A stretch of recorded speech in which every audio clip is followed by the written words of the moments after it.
A full week passed and the compound stayed the same. Madame Dupe did not relax.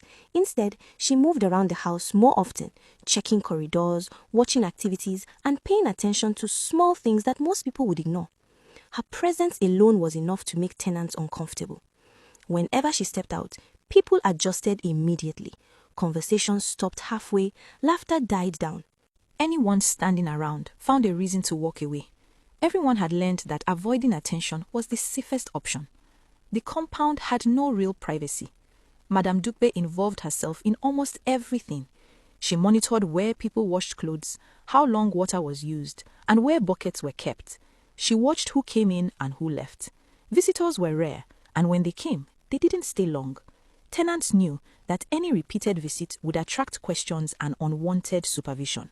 Children were not allowed to play freely. Running, shouting, or playing games in the compound was discouraged. Most parents kept their children indoors to avoid problems. Music was kept low, even during the day.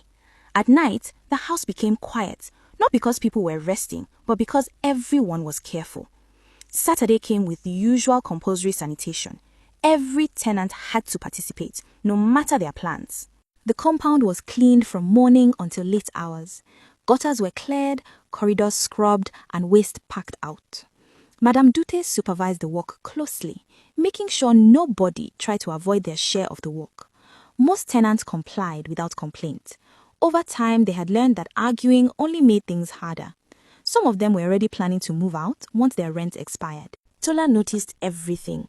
She still followed the house rules, but she did not act scared. She went about her routine calmly and did not rush to hide whenever Madame Dupe appeared. This alone made her different. Madame Dupe noticed the difference too. She began paying more attention to Tola, watching her movements and observing how she handled the rules. The tension did not come from any open disagreement. It came from observation and silent judgment.